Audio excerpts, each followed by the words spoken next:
Welcome to the Tapestry of Life on CCP-TV, the Emmy-nominated educational channel of Community College of Philadelphia.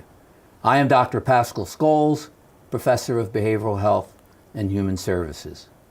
Today's topic is domestic violence and substance abuse. The relationship between domestic violence and substance abuse is well documented. The use of certain substances, such as alcohol, cocaine, and amphetamines, is associated with increased domestic violence, whereas the use of other drugs, such as marijuana and the opiates, appears not to be as influential. Some estimates suggest that up to 60% of men seeking treatment for alcohol abuse have perpetuated partner violence. A Department of Justice survey found that more than half of both prisoners and jail inmates convicted of a violent crime against a current or former partner had been drinking or using drugs at the time of the offense. To discuss this topic today, I would like to welcome my co-host, Janine Lizitsky, I think I got it, who's Executive Director and President of Women Against Abuse, and my two very special guests, Jeanette Corley and Mary Riley.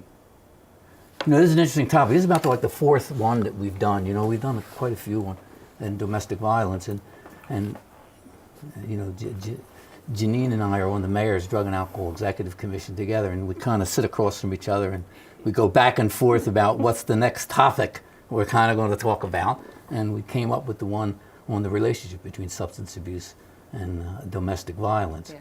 I could tell you that from my experience as a counselor and therapist in Center City, I always was impressed by the high volume of drug and alcohol use and domestic violence, impressed in the sense of the correlation and how apparently high it seems to be.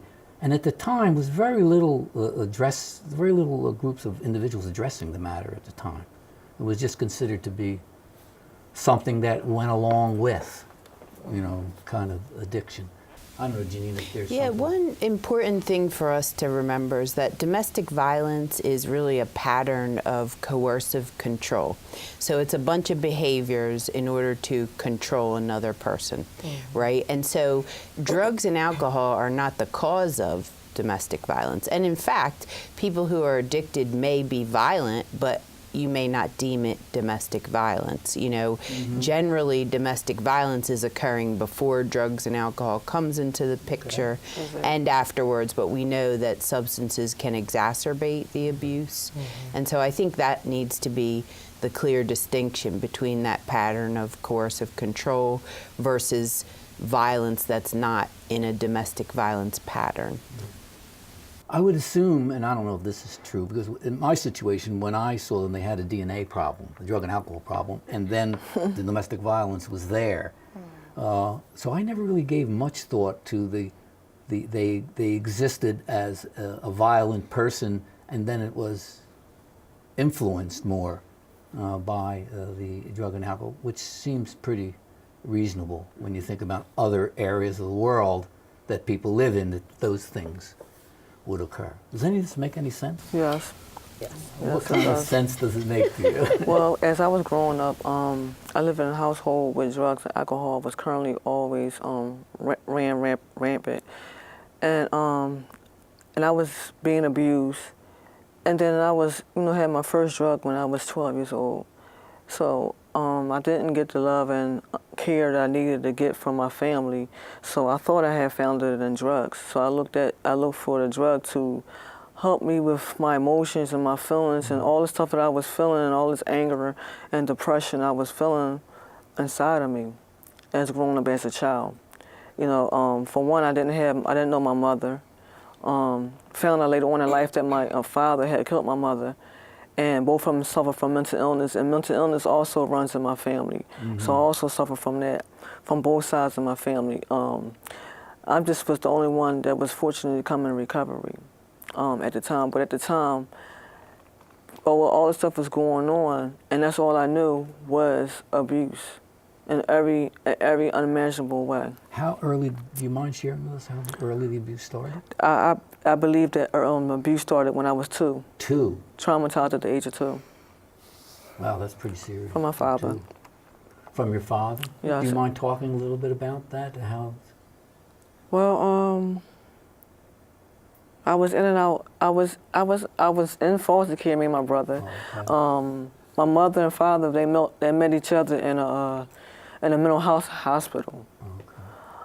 So I was told little bit pieces about them, and I never got a chance to know my mother. So. And were drugs pretty prominent in the? Yes, at the yes. I believe so. Because both sides of my family, they drank, they smoked weed. It was always available. But I didn't start using drugs when I was 2 until I turned 12 years old. Well, So suppressed. It's a dysfunctional kind of arrangement, I guess, and Yes, it's it was. difficult to get normal, if you want to use that word in quotes, when you grow up in an environment where you see such, I assume, dysfunction. It's not easy. Would you say? Yes. And I still see dysfunctional now, but by me being in recovery, I'm able to heal and go feel what I need to feel and still seek outside help, the therapist and psychiatrist. So that's a long time of seeking therapy and seeing a psychiatrist ever since I was little. Well, sometimes it's a life process, seeing people and talking to them and joining groups. I know I belong to a variety of different groups that I feel are helpful, and I never actually see myself ever leaving them, so to speak. It's not like, oh, I'm doing well now, so I could leave, the meeting, so to speak. Right. I think it's just it becomes a part of your life, I think, because healing is a long-term process. But exactly, healing is a long-term process, but I feel like once you accept, embrace your past, and you can turn it around and get something positive out of it. Like right now, I'm doing something positive, and there's a lot of people in my situation, had been in my situation, is not talking about what went on in their childhood and how they affected them. And drugs did play a part in it because I found that drugs would make me feel better, I thought. What kind of drugs were they? I started with marijuana, drinking alcohol, leading to cocaine, like snorting cocaine. I didn't like that, but leading to lacing, which is crack cocaine with marijuana and top paper. It's PCP, and then on top of me having a mental. Well, PCP will make it real crazy. It just added on. It just enhances all the behaviors inside of me. So after putting a drug down, I was faced with all this dilemma, all this stuff that was going on with me, and I'm just dealing with it, on a daily basis. And I feel like I overcame a lot. And as you were saying earlier, about other situations, like when we talked earlier before the show aired, and I want to be able to help other people, like to help them with their situations, like by sharing my own story, my own strength, and me being a survivor, and by doing that, I forgave all the people that did these things to me. At first, I didn't, and I was wondering why I'm so still angry in recovery, and then I finally just release it and just forgive them, because I had to look at where they came from and how they grew up. Well, giving back's a significant issue in the 12-step program. Right. You're familiar with that topic. And even with family abuse, I think breaking the silence is incredibly important for yourself and for others. So, that people get the message. This is not a family secret, an issue, and that it's not okay, and that we can talk about it, and there's healing for it. Yeah. Do you believe that if there wasn't drug or alcohol involvement in your family, because that's the topic kind of today, do you believe that there would have been any violence? Because earlier, again, we were speaking about the fact that there would be, irrespective of the involvement, it just would have been more or less intensive, say. Maybe that's a good way to say it. There still would have been violence. There still would have been violence. There still would have been violence. So there's violence in the family, and then it's, as you used the word, exacerbated by the use of alcohol. Is a particularly negative consequence in most families when they drink too much, and also the meth. methamphetamines. And, Jeanette was talking about using as a coping mechanism for the trauma that you were living in. And, we hear that a lot at Women Against Abuse as a reason that survivors will start using to cope with the trauma. We've also seen survivors who were kept drugged up by the perpetrator as another mechanism of control. That's why I really like to get away from an act of hitting, a violent act, because that is such a small part of what domestic violence is. I mean, certainly it's a very destructive part, but we know that there's many mechanisms of control, whether it be emotional, psychological, financial, sexual, all of those things are used as ways to control somebody. Does this make sense to you? Yeah, absolutely. Absolutely. My story is quite different. However, in the end, I had that same story of being controlled with the drugs and alcohol. However, I believe that I am a product of genetics. So, I didn't grow up that way. I didn't grow up where drugs and alcohol was even a part of my family history or any of that. And however, the father that raised me, the pastor, he raised me from 3 years old.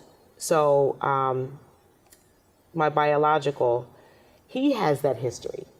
But he's abuse of alcohol or drugs. Yes, but he's all the way in Illinois.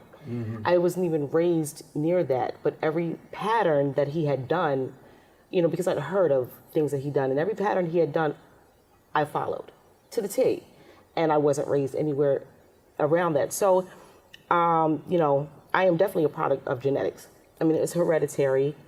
I didn't pick up until I was 22 and in college, and actually the person that introduced me to marijuana to begin with, I married. So, and it went on from there. As far as the violence, yes, my mother did the best she could, but she's believed in her hands. Therefore, I associated love with being hit. So, as I moved from my parents' house to my husband's house, I will say I kind of used to provoke someone to hit me, because I didn't think that you loved me unless you hit me. Okay. But once, the drugs and alcohol took play, that, I think the violence in me became worse because I felt like I wasn't worth anymore. So therefore, I used my tongue. I made sure that I lashed out on someone with words so that you would hit me. You know what I mean? So, and that was a pattern throughout relationships. So you were involved in a lot of violent relationships? A lot of violent relationships, all the way up until the one I'm in now. And that's all I knew. That's all I thought that I was worth. And the more I did, the harder the drug, the least self-worth. And I went from, marijuana to cocaine, and I was a late bloomer. I started doing the pills and all of that. You mean like oxys or something? I started doing that because I was prescribed. Right. And that just got worse. And then I didn't start doing really hard drugs until I was about 37 years old. And I went from crack, and everything that I did to fit in, because I thought that, you would like me if I did this with you. And but as I fit in, I was being abused at the same time. So it was, I ended up with the heroin, shooting up heroin, and that person that I was doing that with abused me because, she made sure that she shot me with her blood to make sure that I had hepatitis. Yeah. So I didn't know that was abuse. You know what I mean? I had no idea that that was a charge. I just thought that, well, I love her, so therefore, it's okay. But that's all I thought that I was worth. And, I came into recovery, and How long ago were you in recovery? So, I, years? yes, I came into recovery. My issue was that I got too big for my britches. You know what I mean? And I just thought that, okay, well, I got this thing. I knew that I had a lot of respect for myself as long as I was clear-minded. But I went down to South Carolina and got hooked up with someone who I thought was a savior, and was a drug dealer that kept me high all the time, and controlled me that way, and ultimately forced me to prostitute. You know what I mean? I was pimped. And as long as I was high and clouded, I thought that that was all that I was worth. I mean, I needed that in my story, though, to realize that I wasn't unique. I wasn't a unique individual. And, but that was horrific, because I thought, I realize now I'm clear-minded and I'm worth a whole lot more. But I didn't understand that then until I had to stop with the drugs and alcohol to realize that no one's going to put their hands on me again at all. Not even, and I've had talks with my mother. She's even changed her outlook on life. I make her say I love you now. I didn't grow up that way with the I love you. My parents were very strict, but I make her say that now. We have our dynamic, our relationship is completely different now, because I'm clear-minded. And because I know that I have a self-worth, and I demand respect from anyone that's within my circle, including my parents. I demand that respect, How did you get to such a positive attitude, or what we call in the field sometimes resilience and grit that they refer to at times? I mean, it seems like you've made a transition out of a fairly negative experience, and you seem to be on a very, very positive, in a very positive space right now. And I wonder, because, we could have a discussion of genes and the relationship of genes. Actually, not to digress too far back here, but actually, genes do mold themselves with their environment. This concept of genetics, and if you read any of the material of Dr. Mattei, who did a lot of work on shadow and things like that, about shadow and genetics, and he believes, and I kind of agree with him to a point, that your genes, you're born with your genes, but how they evolve over time has a lot to do with the way you deal with the environment. And the environment does have an impact on genetic structure, more than some geneticists want to say. But I don't know if that makes any sense. Well, so how was I resilient? Was the question. Well, I kind of went back to how I was raised. Even though on the outside we were perfect family on the outside, and the inside behind closed doors, it was a kind of a different story. But my dad's my world, so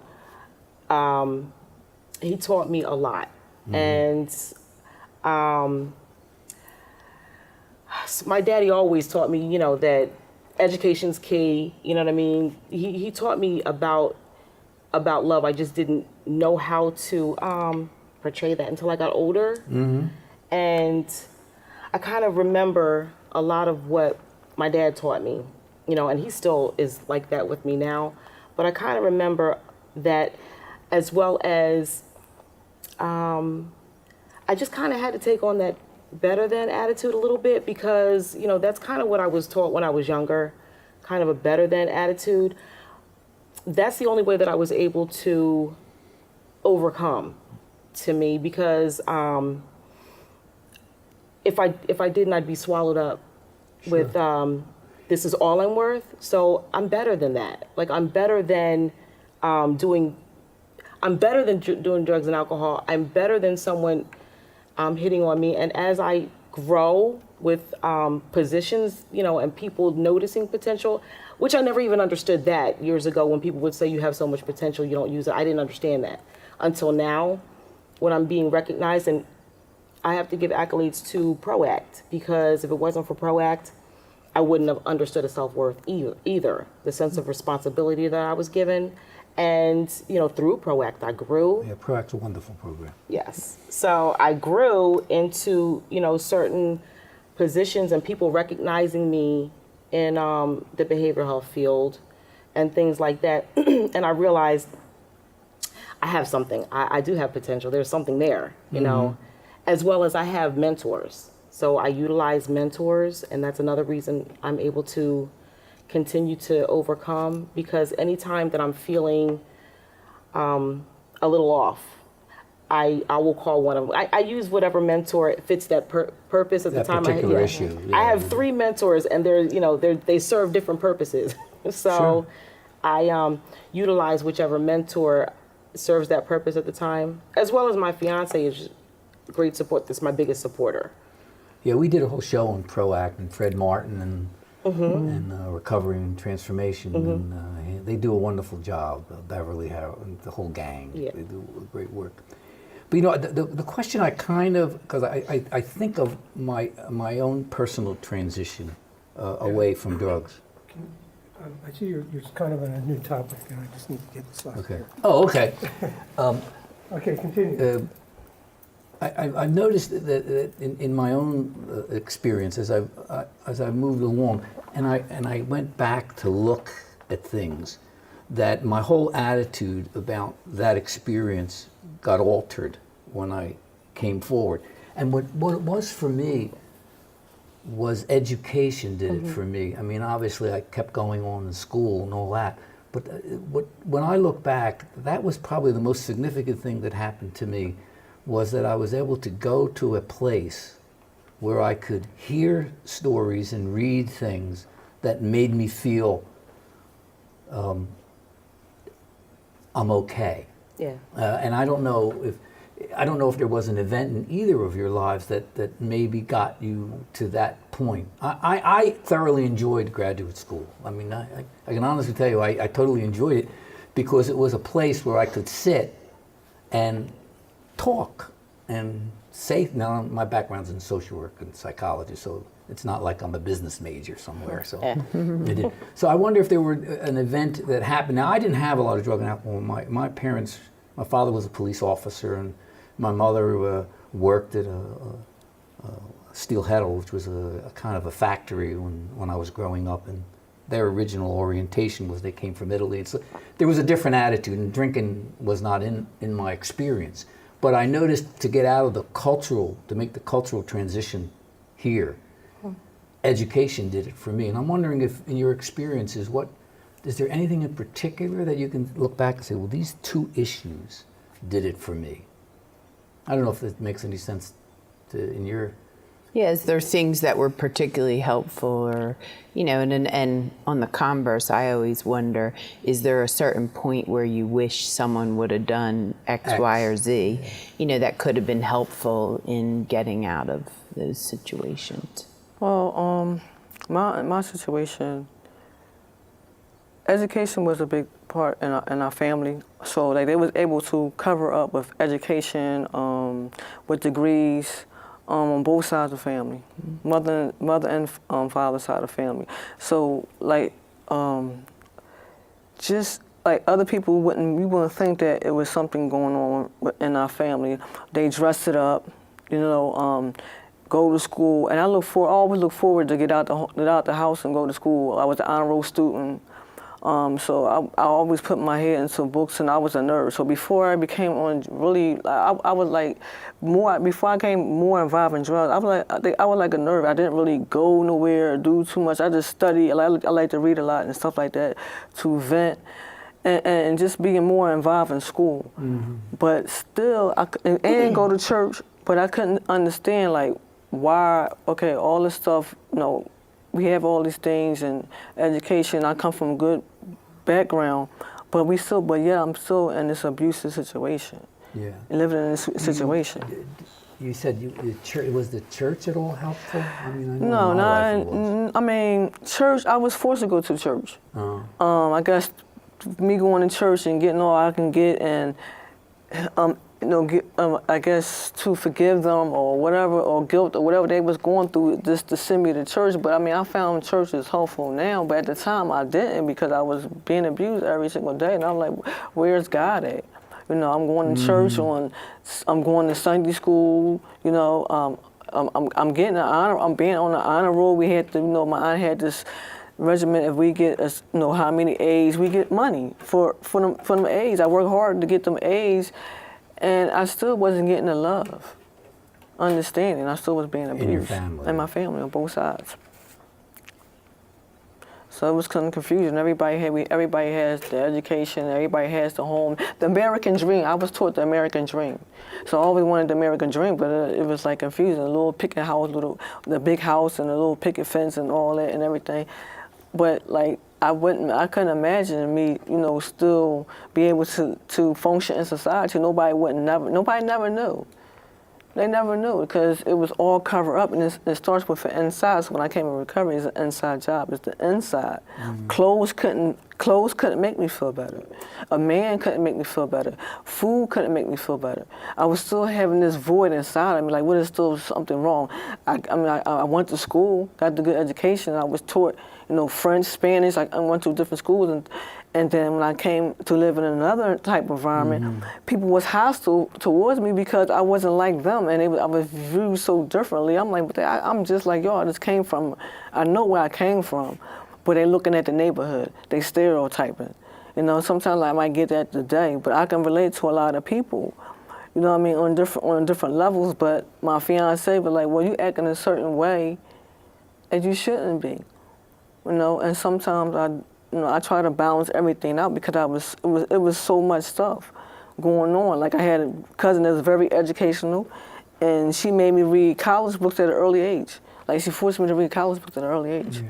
The abuse, and certainly substance abuse, right, trauma, and all of that cuts across all socioeconomic statuses and all cultures, and so I think we need to recognize that education doesn't get one out of it, money doesn't get you out of it. It's like you say, to get out of it, it's an inside job. Yes, it's an inside job. I think at times that maybe there's people in your lives, something positive that you can latch on to, and make that be a way to start to make your way out. I mean, certainly in Philadelphia, we have the Philadelphia Domestic Violence Hotline, and anyone can call at any time and, just talk to someone who will listen, who will give options and give resources, and people can start to think, there is a way out of this for me, or, I can do X, Y, and Z. I do have something I can do, even if I can't get out of the abuse now.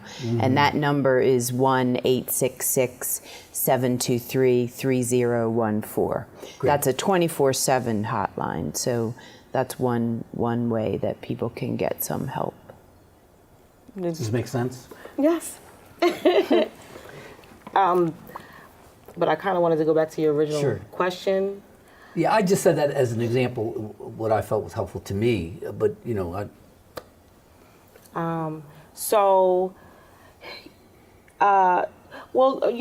I first came around 2012, honestly, NA. Yeah, NA was. Yeah, it was in Philadelphia, it was a foundation. I'm not from Philly. Oh, where was your home group? Do you mind me asking? My home group? Did you have a home group? Yeah. 21st and Venango. Oh, okay. Yeah. Oh, so, I'm not from here, and I've lived in a lot of states following my parents around. And I came to Philly from Carlisle. I'm from Jersey, but I came to Philly from Carlisle. I went to rehab in Williamsport. And I actually came to Philly so that I could be closer to Jersey and maybe get back over the bridge, not realizing that Philly was actually going to be the foundation. And the funny thing is, I used to come here when I lived in all those other states. I used to come here to get high. Oh, okay. And so, and I ended up living around the same area with no desire. However, NA began the foundation. I really threw myself into it. I mean, 3 to 5 meetings a day. But it wasn't until I came back from South Carolina that I realized that you have to, I never understood that get what you can get out of it and throw away the rest. And so I realized that, in life you got to move up. You got to take what you can or get what you can, move up and move on. Right. And so, I kind of withdrew from NA a lot because it's, I don't want to be stagnated in. And that's just for me. I don't want to be stagnated in that in that area of my life. So, but I do have that background, and I'll let anyone know that was a foundation. That's my background. I came back to Philly for a reason. You know what I mean? Because that was my foundation. But then I began to walk recovery and work recovery through ProAct. I will advocate for ProAct all day long because I came back from South Carolina lost, you know what I mean? And I walked into ProAct and began to have a sense of responsibility and started to do things and got a lot of trainings under my belt that I never thought that I would get, you know what I mean? And so, but it was the idea of not staying stagnated there either because I was taught, I have mentors, 2 mentors out of ProAct, you know what I mean? And so, and they taught me, do what you got to do to move up and move on. You know what I mean? Because the key to success is moving up the ladder, not staying on one level. So I did what I had to do to just continue my growth, and so therefore, I think that was the pivotal point in my life. Was really when I came back and I walked into ProAct. I think that was it because. I was really stagnated when it came down to I didn't have a sense of where to go or what to do with myself, and people would say volunteer. I was like, volunteer? I'm not doing that. It didn't feel like volunteering there, and as well as I was asked in 2012 to go into CPS. And I was just like, no, I can't do that because I'm going to lose myself in someone else. And it CPS is Certified Peer Specialist. I'm sorry, yeah. And it fell into my lap. You know what I mean? I ended up graduating Certified Peer Specialist and Certified Recovery Specialist at the same time. So, and I realized what that meant, that I had to move, utilize ProAct for what I needed ProAct for. And I still, go back there and do things that I need to, for others. But that's definitely my stepping stone to growing. And I still have a lot of growing to do. I'm not exactly where I want to be, but I'm doing things I never dreamed that I could actually possibly do. Sure. I'm doing now. A lot of people say, because your story sounds a little bit like my story. We go to meetings and then our life becomes recovery. Yes. If you know what I mean. And then in that recovery of life, we don't necessarily, and I know some of my colleagues out there want to send me notes about this one, that necessarily have to continue to go to 3 meetings a day or 1 meeting a week, because every day is a meeting of life around recovery, and we tend to work in the field where we get that kind of feedback from what we do. So I could relate to that very, very much. As long as you're doing something else with your life, because some people say, no, I don't go to meetings anymore, but I don't do anything else either. I mean, then you're in trouble. And I've often said to my daughter and others that, you have to fill your life with meditation and with yoga and, alternative ways of dealing with the world, because you just can't stop something because it creates a void. Absolutely. And that's when people in recovery get into trouble, is they never fill the void. It sounds like part of your transition was you fill the void.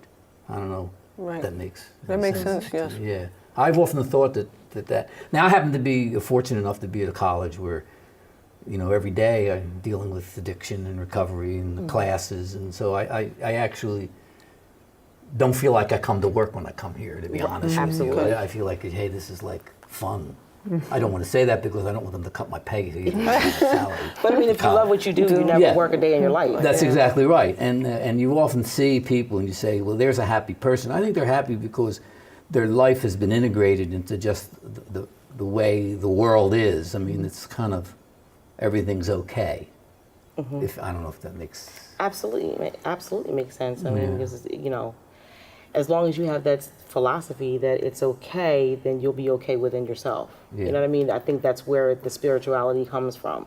Knowing that it's okay. You know, to be me, it's okay. To express this, it's okay. And I forget who it was that said it, but it was something like the spirituality of ordinary people. In other words, if you live your life as an ordinary person and you can have a kind of a spiritual presence and move yourself forward. I think that was the beauty of the introduction to the 12-step program, and that is, you know, the first 3 steps are the God steps, and you kind of like work your life, make amends, and you know, and do all the interesting things that we hear about. Does that make sense to you, Jean? I mean, you seem to be a person who's relaxed and have a good sense of. You seem to really enjoy where you are right now, and it comes across too when you talk with you and all. Absolutely. I mean, I'm so grateful for the work I do to hold out hope that, you know, we as a society can have a different kind of world, one where there's peace and love. Because when you think about domestic violence, I mean, we're talking about family violence, and it's really at the root of so much of then what later ails us as a culture, you know, the fallout from it, both in the criminal justice system, families becoming homeless so much more, in even the behavioral health field with addictions because of that, you know, with behavioral health issues that people are diagnosed with pathologies, and all of it is rooted in this family violence and trauma. So at Women Against Abuse, to have the opportunity not only to provide direct life-saving,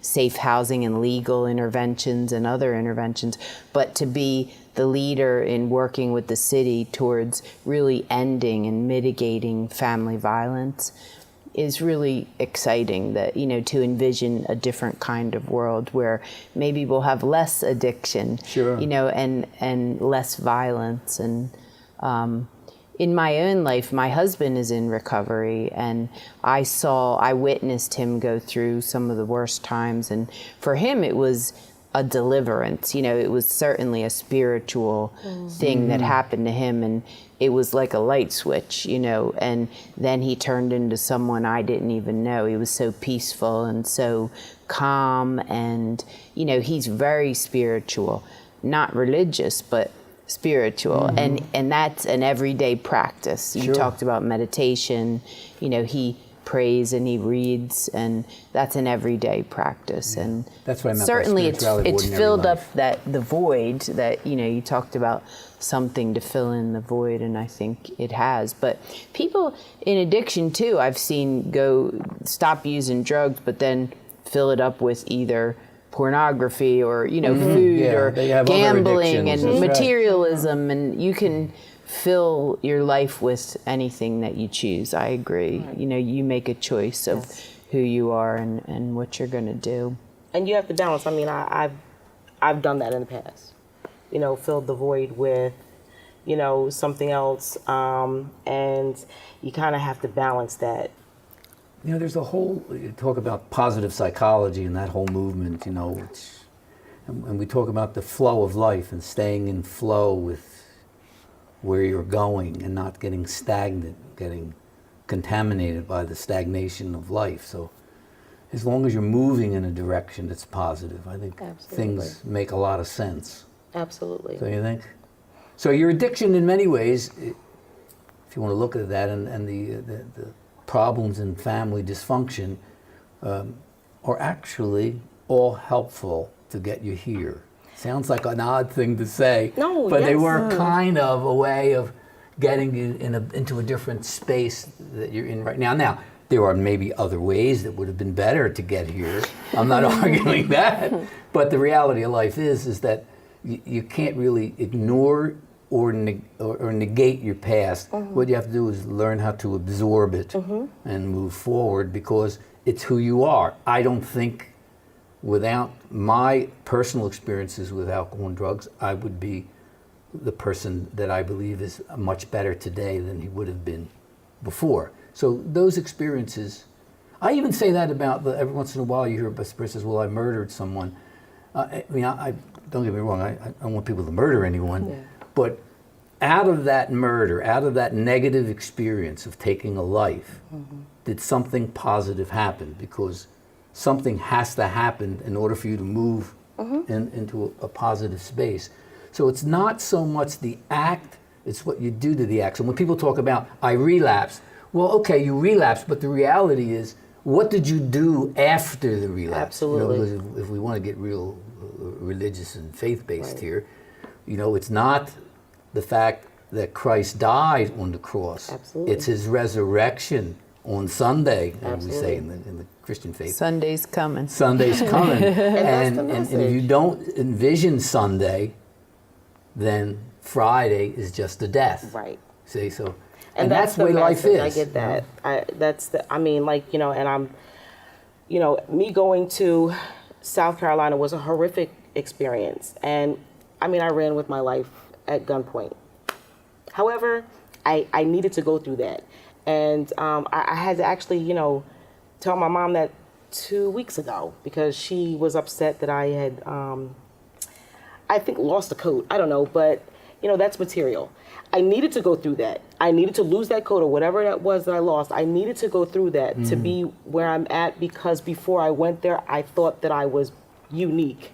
You know, I don't have that in my story. I needed to go through that to have that in my story, to have an understanding that, you know, yeah, I'm not unique in recovery. I'm not better than you.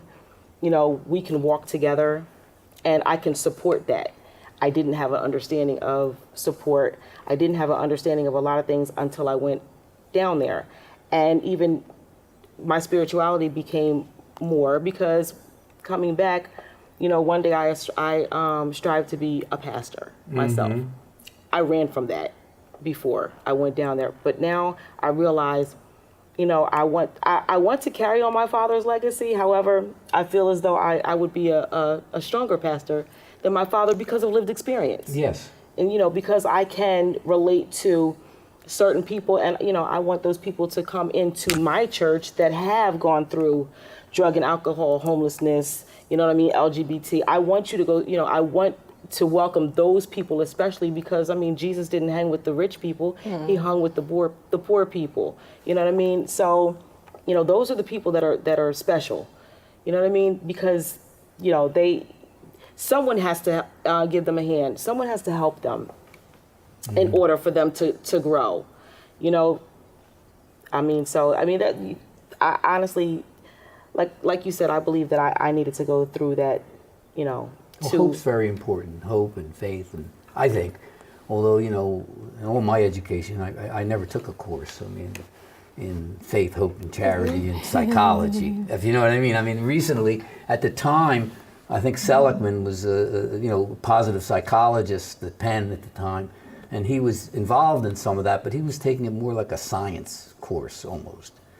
And it wasn't the kind of way in which we conceptualize it today, at least in the city. I think, being a survivor from just witnessing so many, being one myself, is that's really what gets people out. You know, they have to have hope and a flicker, or else to give in to that level of abuse is just, you know, the end of your life. You would lay down and die, you know, if you didn't have some type of hope or faith to hold on to.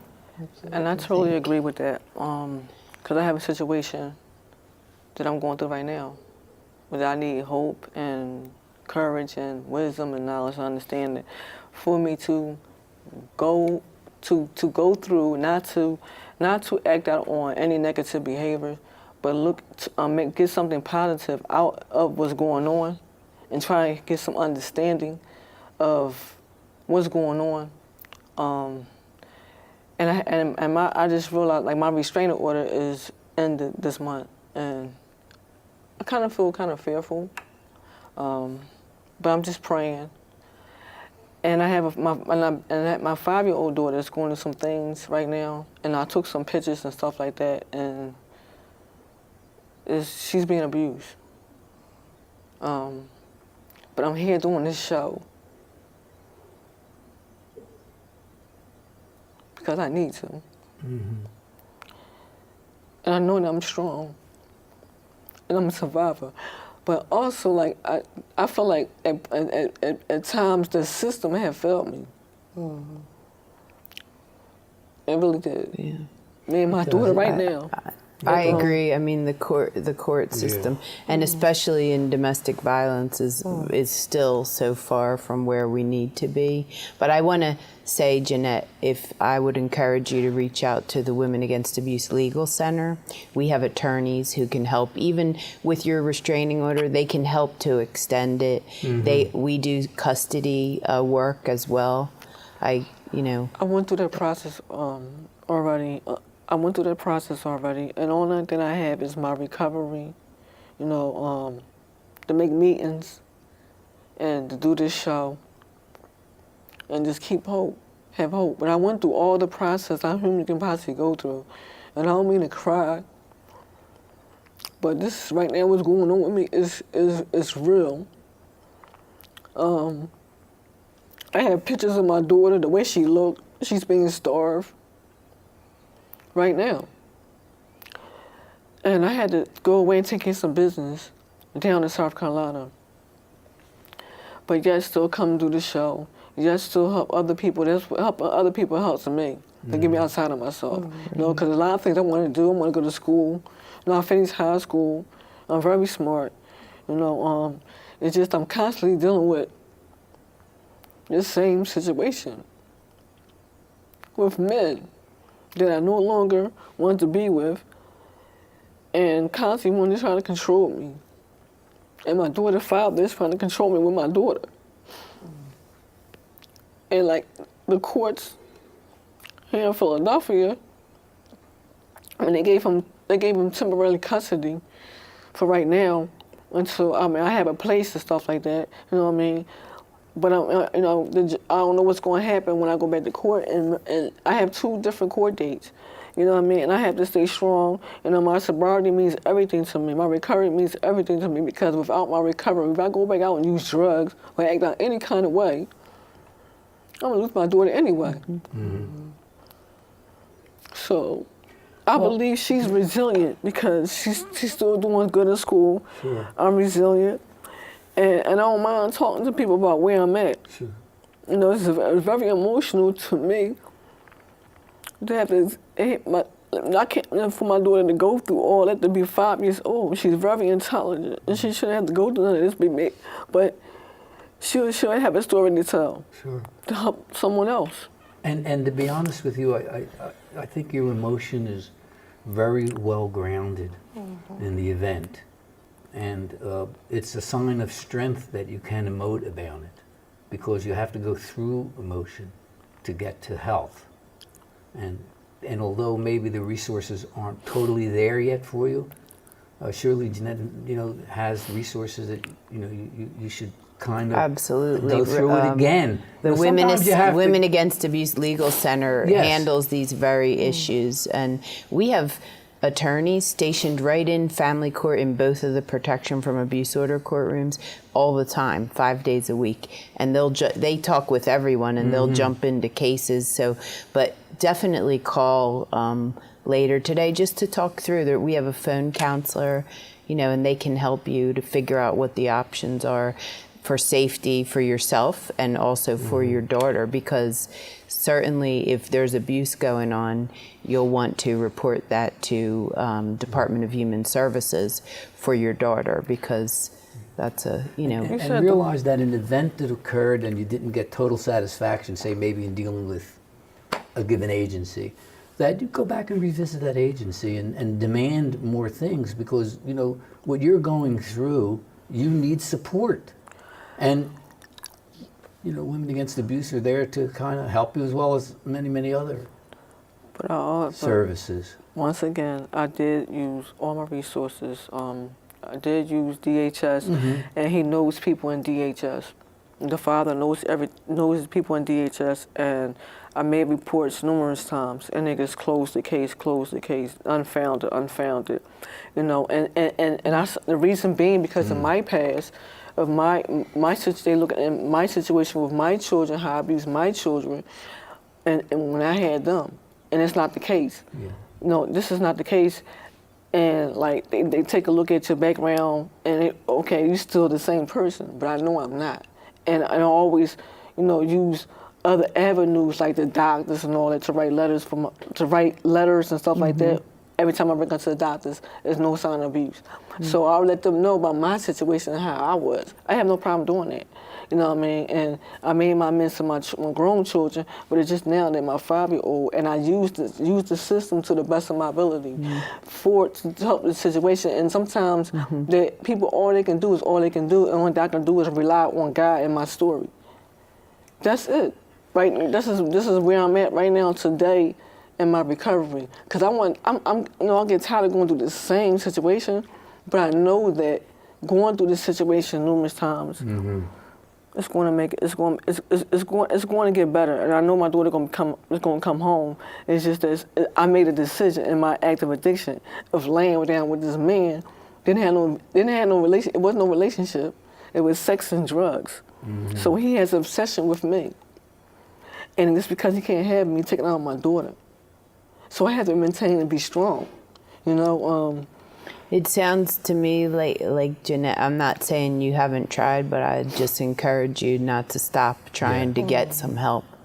Right. If it's not for, you know, Women Against Abuse, or there's Support Center for Child Advocacy, there's VIP, there's a bunch of places that can help with attorneys, and just don't give up.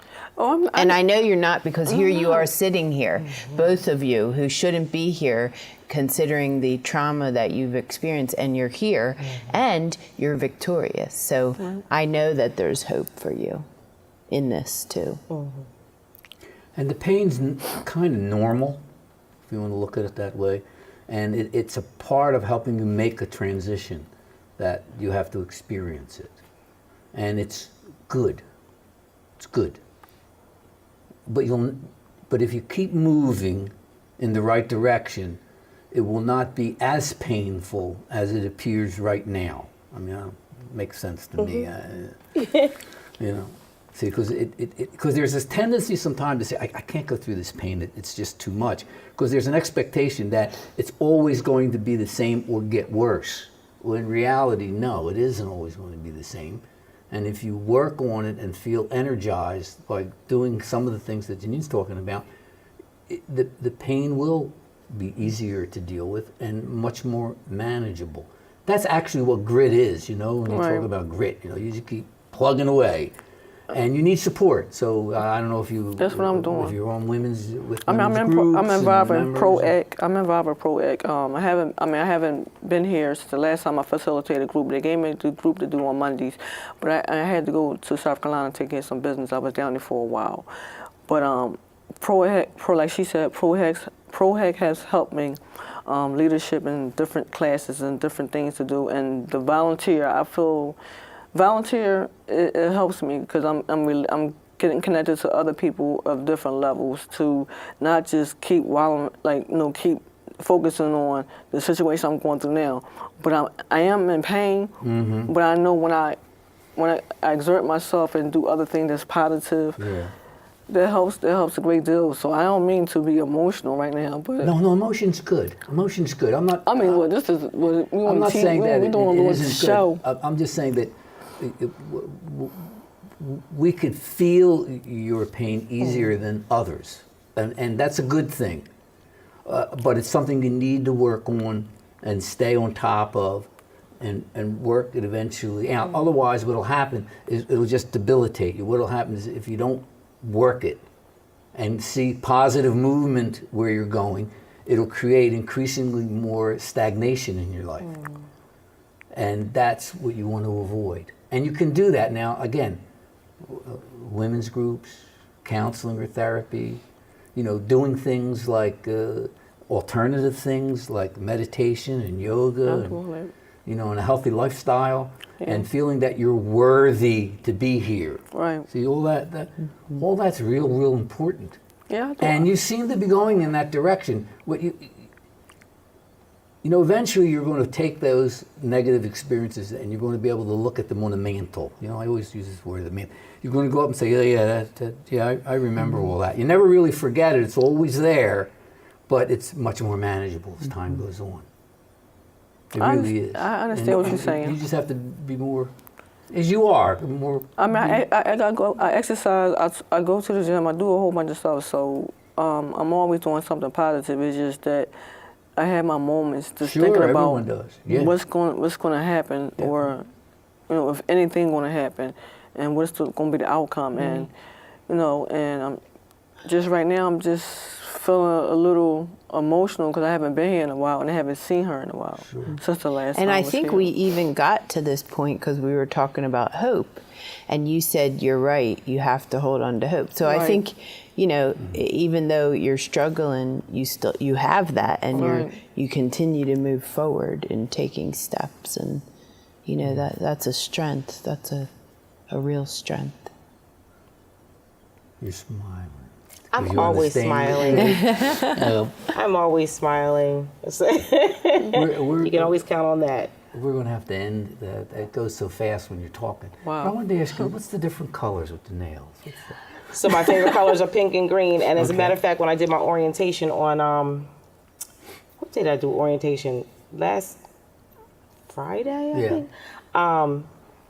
The girl asked me, so I have a question. Are you an AKA? Alpha Kappa? Oh. No, I'm not an AKA. My brother is an Alpha. It was his dream for me to I was pledge. just curious. But my favorite colors are pink and green. And hopefully my daughters will pledge AKA. Good. Well, before we end today, I'd like, Janine, could you tell us how people can get in touch with Women Against Abuse? We have a 24-hour hotline, and it's the Philadelphia Domestic Violence Hotline. That number is 1-866-723-3014. And people, that's the best point of entry for any type of service you may think you need. And even third parties, family members, police officers, hospital folks, anyone can call if they're concerned about anyone in an intimate partner, domestic violence, or relational violence type issue. Can call for support. For survivors, we do safety planning right on the line. You don't have to give your name. It's really an easy way to reach out and start getting some support. Great. Well, that's all the time we have for today. I would like to thank my co-host, Janine Letitsky, and my two special guests, Jeanette Corley and Mary Riley, for being here. Finally, I would also like to thank you, the viewers, for tuning in. You have been watching the Tapestry of Life on CCP TV, the Emmy-nominated educational channel of Community College of Philadelphia. I am Dr. Pascal Scholes, Professor of Behavioral Health and Human Services. See you next time.